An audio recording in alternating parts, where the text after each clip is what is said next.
Welcome to another video on my channel, ladies and gentlemen. Lately I was invited by Gents Croquet Club. Some of you might know it, it's the networking club of Iman Gadhzi, the online business legend, really big on YouTube.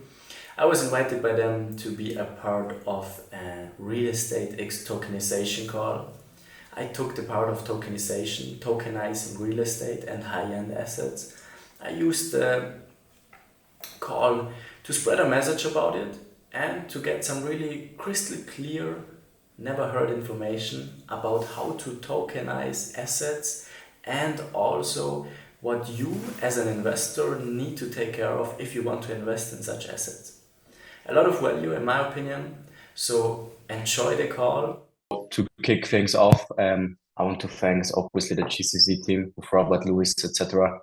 To make the whole thing up. I think it's a cool opportunity to just use our network and talk through some things, especially the topics I'm gonna go through a bit today, because you need to use each and every stage you get, in my opinion, to like get the tokenization, the big use of the blockchain into the right light, because it's still in the crypto sector. And as we all know, if somebody hears the word NFT and kind of stuff like that, it's directly, it doesn't spread the message of safety. That's the problem. But I want to tell you guys really quick about what I want to talk about today and all that kind of some bullet points and the content of the whole thing. And I would like to share my screen. I couldn't prepare something for you guys, but I just shared the website of us, so you have something visual in front of you and something going on. So Robert, is it possible, or should I send you over the link? I think I've already given everyone permission to share screen. Let me check. Yeah, let's go. So it is, I won't get into the website. It's just to have something visual. So I want to quickly tell you guys, especially the guys for the recording, or some of you in the call here, that I hadn't had the chance to meet. Quickly intro myself, what we do, and how we got into the whole space. And then I want to go, as we are here in the tokenization of high-end assets, especially real estate, and we're gonna go into the main parts and the main processes, the three main parts that you need for that, and with some interesting insights that mostly get forgotten. And after that, we're going to look at the investor advantages and the issuer advantages, because that's also a part, especially from the issuer side, that isn't showcased that much. I want to keep it super sharp because we all are busy and it's a super, undiscovered topic. So to kick things off, my name is Mario. I'm from the beautiful Austrian Alps, most beautiful country we got out there. Every one of you should visit someday. And family business is in the real estate sector as a general contractor plus, as we call it.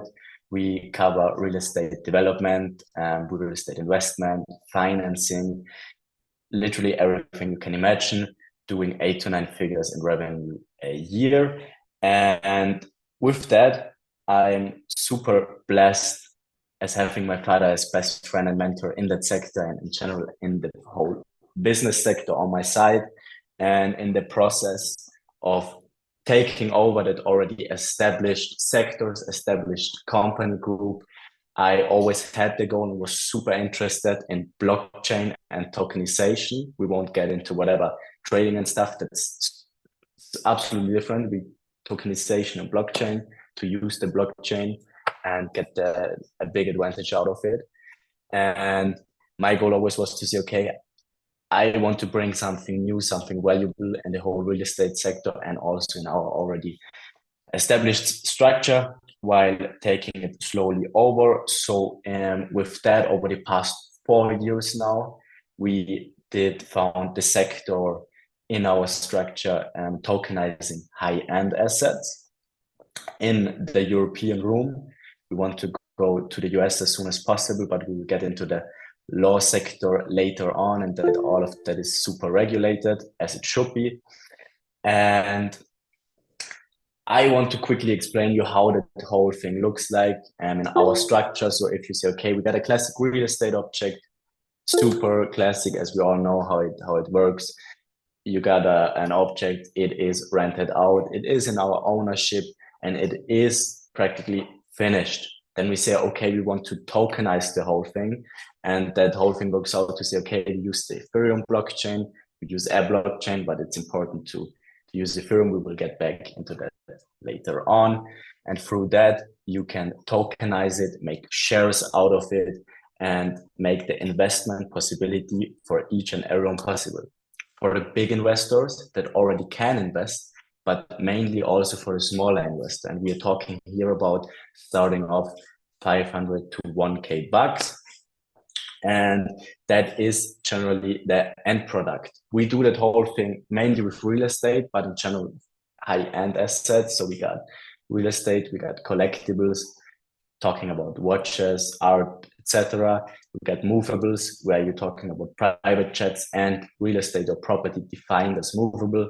And that is what we cover here, and how our whole end vision for the whole thing and vision looks like.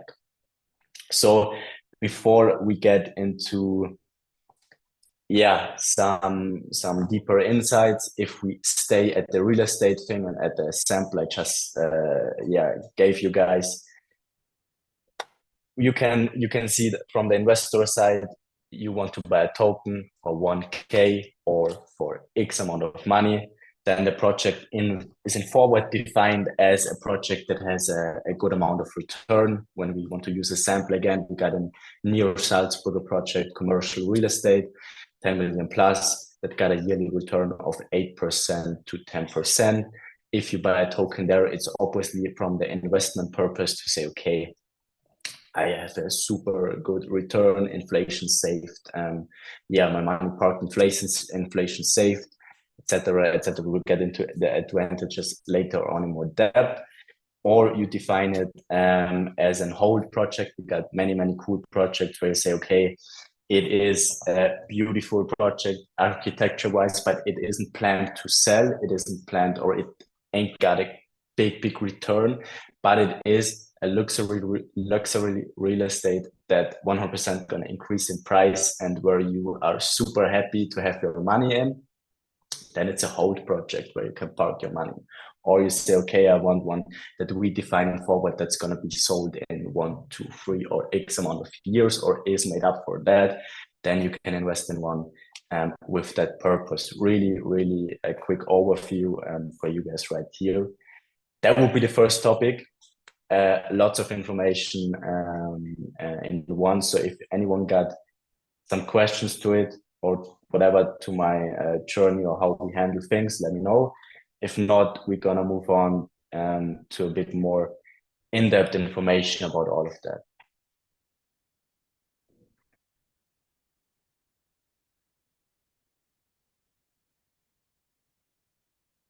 I think let's carry on then, hey?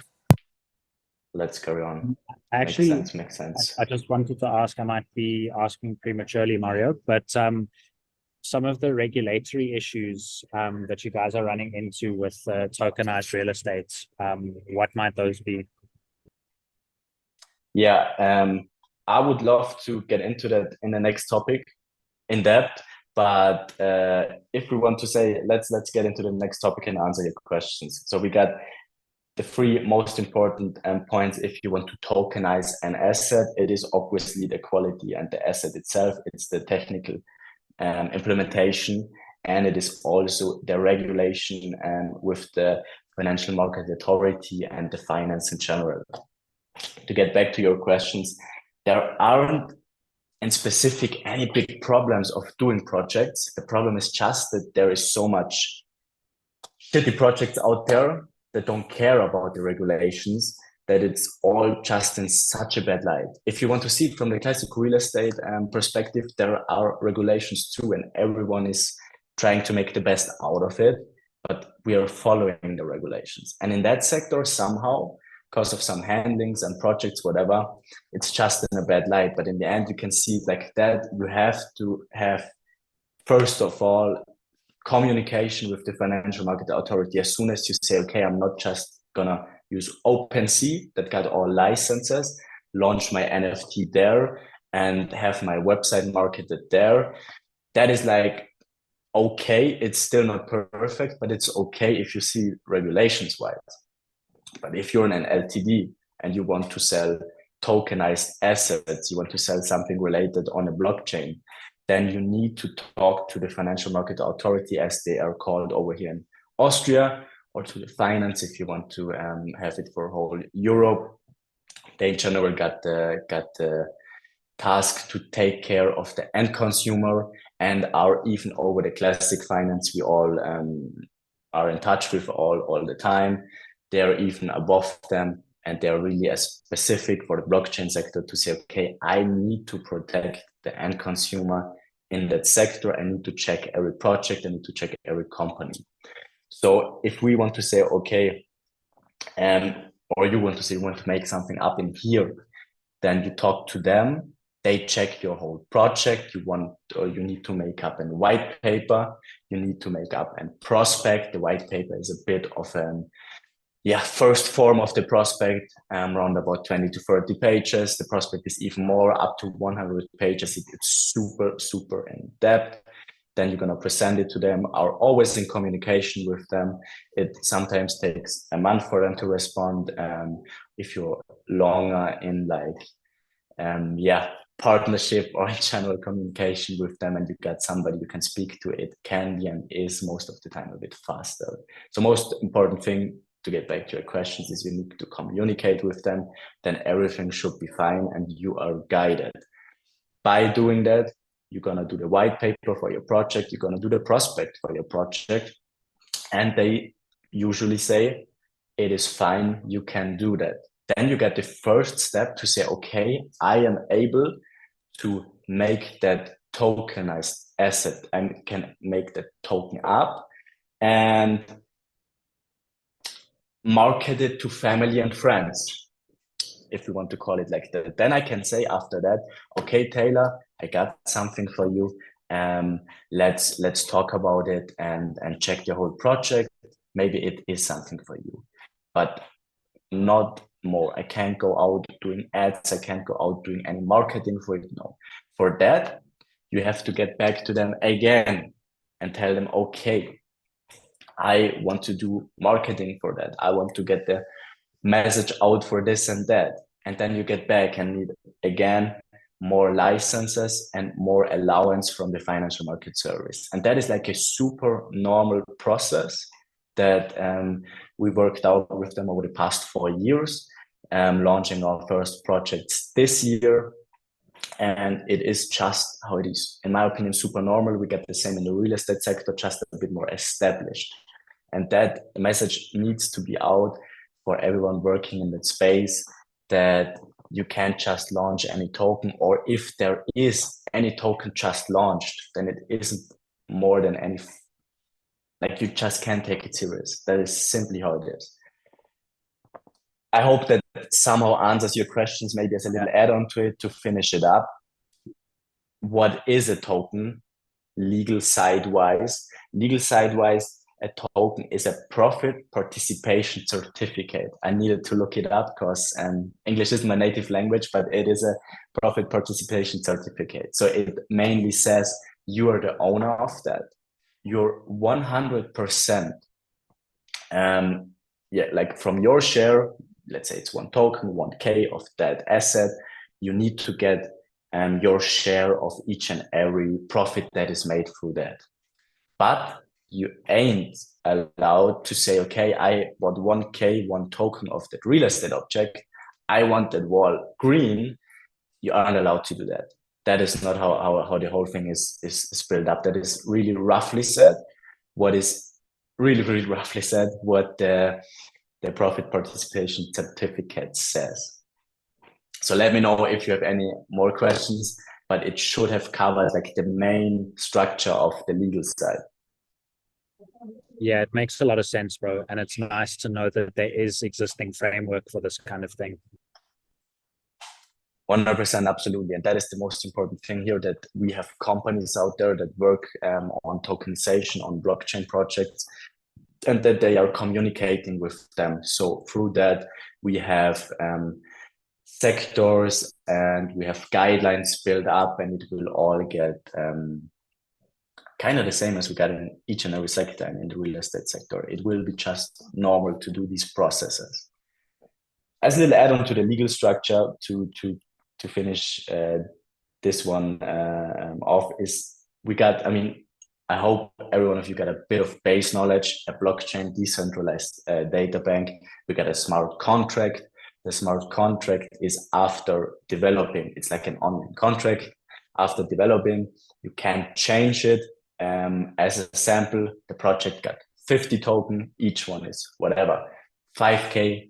And I can say afterwards, after developing this online contract, that I want to make 5 more tokens, or the selling price, the initial selling price is not 5, it is 6K. It is just for safety.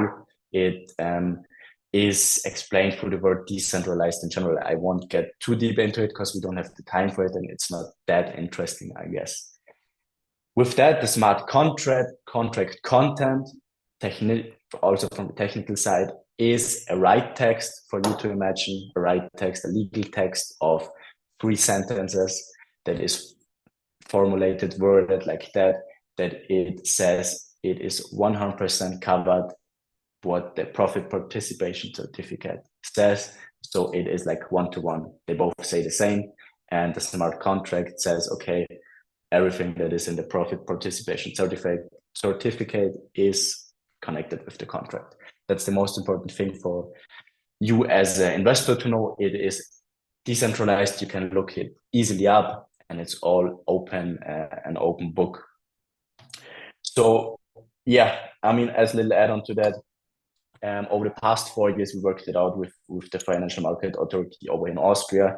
We are the only company in Austria that got the license to tokenize and the certificate to say, okay, we are FMR certificated or approved. That was quite a big success. And for Europe, that was also a big problem in the last years and months, that Austria got a bit of different regulations as Germany got different ones as France, etc. But now the MiCA, it is called MiCA, will come and will make the whole thing standardized for Europe. So are there any legal questions? If not, I will move on to the technical and asset part real quick. Looks like we're fine. So the 2 other parts that are missing if you want to tokenize an asset, obviously, really easily said, the asset itself. If we stay in the real estate sector, it is super important that you have the ownership of it and that the quality is fine. I think that is logical.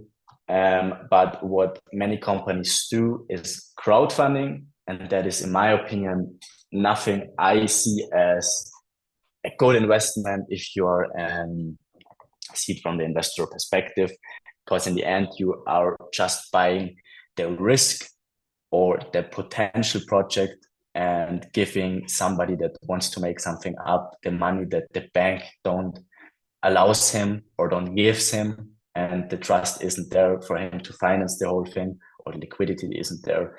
So for me, it's always, or if you want to check, is it something real? Does it make sense? You're going to check if it is crowdfunding or not. You can easily see that because everyone has to openly communicate it, and you can see, is the asset there? Is it touchable or not? If it's not there, it doesn't make sense. And if you invest into it, because you invest technically in air. So the asset needs to be there, the ownership needs to be there, the quality needs to be approved, and that is super logical. The last and the missing part is the technical side. I will get just in the main points because it gets so much into depth. We say, okay, if you also want to check from the investor's perspective, is it something safe, what somebody does?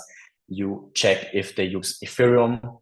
There are other blockchains, but in general, if you're a quality, like if you like run the whole thing with quality, you're gonna use Ethereum. Maybe you have Cardano or whatever, but the most important thing is that you check that the company does not have their own blockchain, because some companies and projects work it out with that.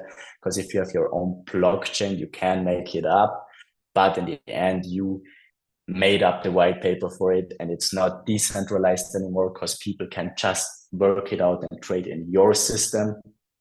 And in the end, it is central, and we don't want to have central systems, because this is what we already got the past X amount of years. That is easy to check from investors' perspective. And yeah, it is quite the same dangerous thing, in my opinion. If you see crowdfunding, if you see they don't use Ethereum or they have their own blockchain, I would check it more in depth if quality wise, easily said. These are the three main sectors that are super important to check from an investor's perspective. And we obviously run, as I already told you, always talking to the finance market authority, even if it just takes more time and it's a big amount of costs. But if you want to run it with quality, as I said, you have to do that. The assets needs to be approved and have quality, no crowdfunding. Technically wise, you check if they use the biggest and established blockchain, Ethereum. Maybe process-wise, in the interesting sector, as add-on, we made up the system to say, okay, you invest into the asset through fiat. You don't have to be a crypto geek. You don't have to be any wallet. You don't have to connect any wallet. It is super simple. It is, you buy it with fiat, and then you have your security, non-fungible token or whatever, however it was defined in forward. So is there any questions or any topics somebody would like to hear more? Because especially technically and legal wise, it is super dry. So I don't want to get more in depth if there is no need to. Yeah, I do have a quick question. As an investor, do you have access to the smart contract so you can analyze it before you can invest? Absolutely. So the whole thing. Okay, thank you. Why do we have text right here?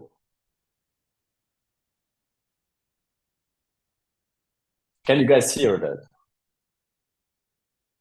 Yeah, we've got you changing. Okay, now it's okay. It's fine again. I'm sorry for that. So yeah, no, you 100% have access. It's in general, as a smart contract is deployed, you can look it up, and that's why it's decentralized. Everyone can look it up and have a look at it if everything works out. So is there anything else that you guys want to cover? I have a question.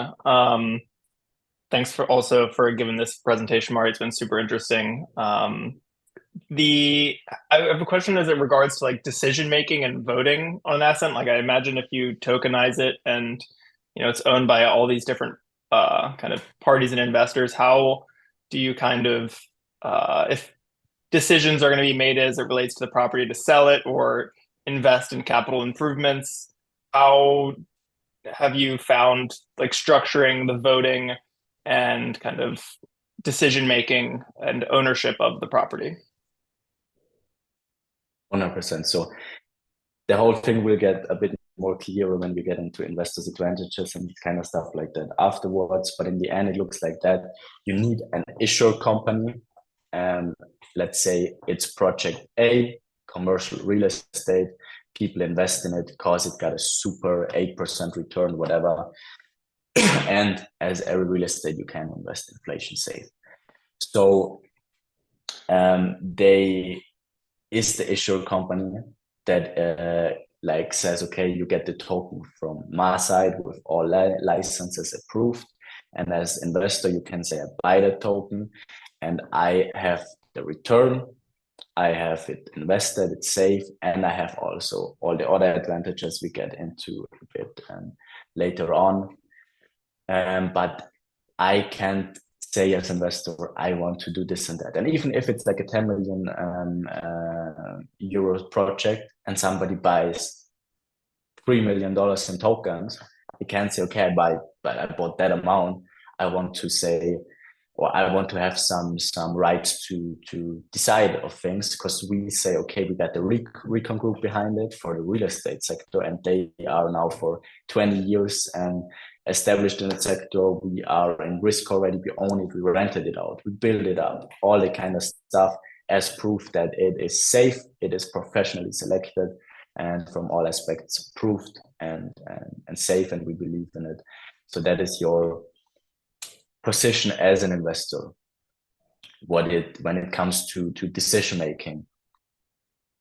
So it's almost like you're purely just investing in it for financial appreciation. You're not kind of taking an active ownership position in the management and decision making process. Mainly yes. So in our main structure, it is absolutely like that. But the beauty of the blockchain and that whole tokenization thing is like that you can say, okay, there is maybe a bit of a special project, and you say there is the utility that you can use that property. There is the utility that there is decision making if we want to give them the permission or the possibility to do that.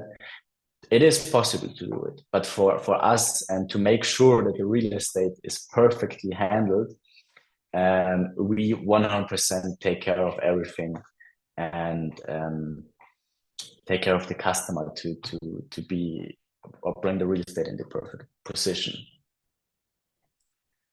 Thank you.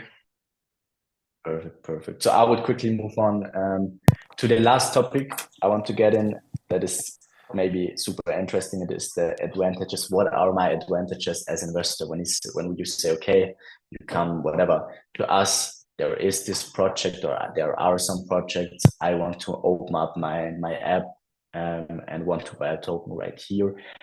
First of all, you're able to do it, and I don't know any provider where you are able to invest in high-class assets and high-class real estate with 500 to 1K bucks plus in that low amount, and also be legal-wise. I forgot to tell you guys that earlier on, that you're also in the land register. That's super important, because if you ain't in the land register as token holder, as shareholder, then it isn't like crowdfunding, but it isn't perfect, because you as real estate owner want to be in the land register.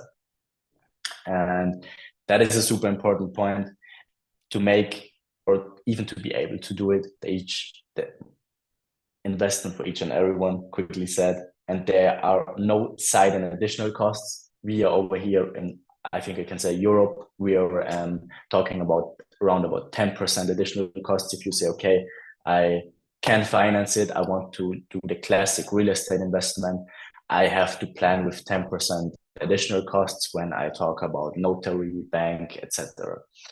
You don't have these costs, just invest into the real estate. There are also no platform fees or whatever that where we say, okay, we take the 10%. No.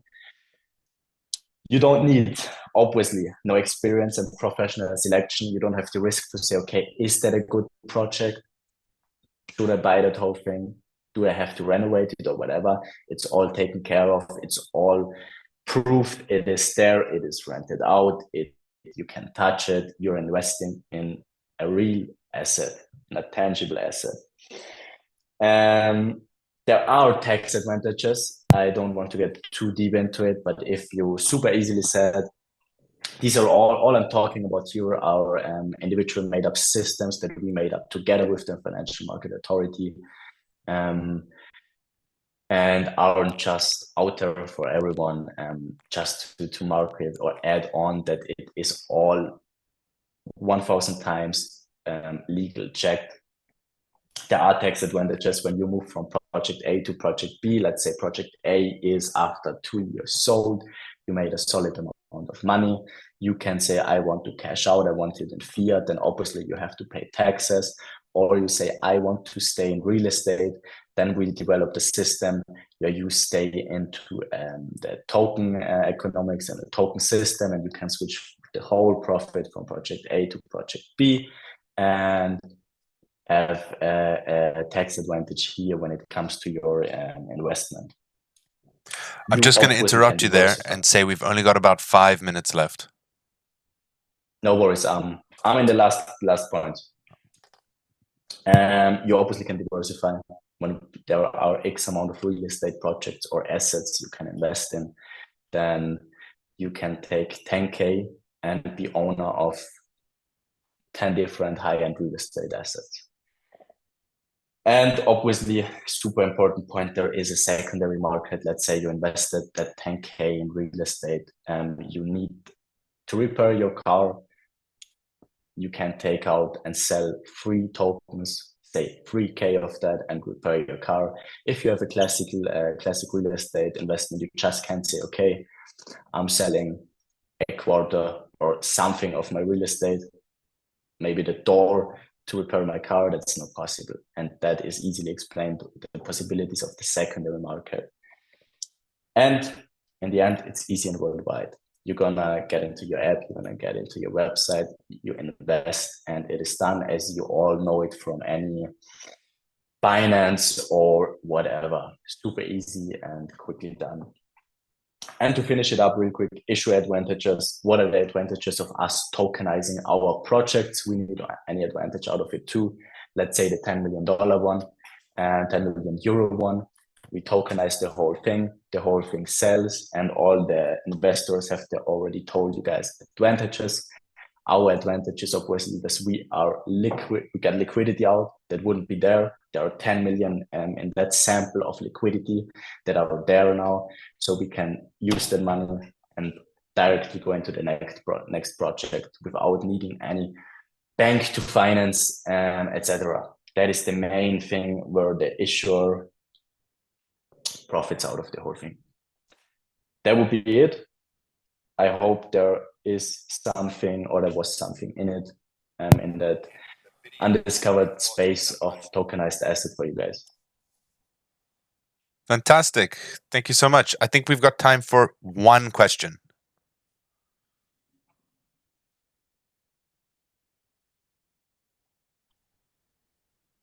If no one's going to ask one, I got one. Shoot. Mario, what's the difference? And I might have wires crossed here, but what's the difference between something like these tokenized assets and say something like an ETF that has, you know, like a bunch of properties as part of a fund? I mean, with tokenized assets, you already said it. With tokenizing assets, you are able to say, okay, there are project A, B, C, D, E, etc. Then I can put my money just in project A and just in project C, but I don't like project B. So you can really individually in each project invest your money and don't have to say, okay, there are these 10 properties and I invest in the whole portfolio of it and have maybe the risk that 6 not perform and I can't control it by myself in that. Makes sense, bro. So you can be more specific and diversify, like according to your own understanding of the market, I guess. Absolutely. You can invest super specific. Nice. Thanks, bro. That was super interesting. Thank you, gents. That was brilliant. Almost 2 hours on the dot. I think we're going to call it there. Thank you all for attending. I'll post the recording as soon as possible. And so that was the call. I hope some of you could get some deeper insights about tokenizing assets, the right side of it, and also the technical part, and how to combine it, how to view the whole thing as an investor. Super important. There will be a Web3 revolution in the next years, so keep an eye on it. Hope you enjoyed it. Don't forget to hit the subscribe button.